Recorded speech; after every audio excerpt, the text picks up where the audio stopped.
వాళ్ళకి పేరు వచ్చిన తర్వాత జ్యోతిరాజ్ గారు కానీ మన పవన్ కళ్యాణ్ గారు కానీ బ్లైండ్ క్రికెటర్స్ కానీ అప్పుడు పిలిచి సన్మానించడం మనకి క్యాష్ ప్రైజ్ ఇవ్వడం అనేది జరుగుతుంది. అవునమ్మా. సో ముందే ఎందుకు అది చూడట్లేదు అనేది దానివల్ల ఒలింపిక్స్ లో చాలా తక్కువ వస్తున్నాం కదా. అగ్రీ అమ్మా. ఇప్పుడు ఏంటంటే స్పోర్టింగ్ ఎకో సిస్టమ్ మొత్తం మనం క్రియేట్ చేయాల్సిన అవసరం ఉంది.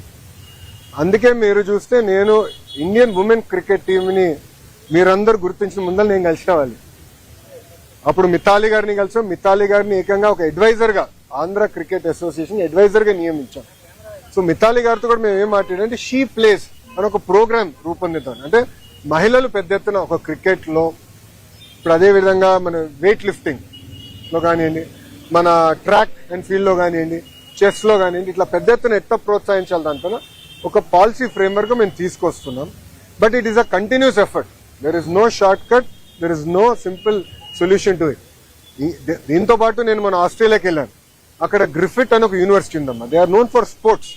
They are one of the best in the world.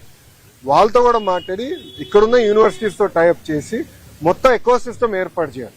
It has to do with nutrition, physical recovery, eco system మొత్తం ఏర్పాటు చేయాల్సిన అవసరం ఉంది. ఐ అగ్రీ, మనం చేస్తుంది సరిపోదు. 100% మనం చేస్తుంది నాట్ మోర్ దెన్ 10-12%.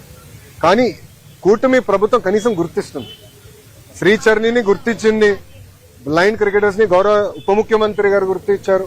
ఇట్లా నేను కొంతమంది గుర్తిస్తున్నా. చేసి వాళ్ళు కూర్చోబెట్టి వాళ్ళ గతంలో పడిన కష్టాలు ఏంటి, అది వేరేకి అంటే వేరే పిల్లలు ఇబ్బంది పడకుండా ఎట్లా చేయాలి, ఎకో సిస్టమ్ ఎట్లా ఏర్పాటు చేయాలి వాళ్ళు కనుక్కుని we are trying to create an ecosystem. అది ఓవర్ నైట్ అవుతుంది.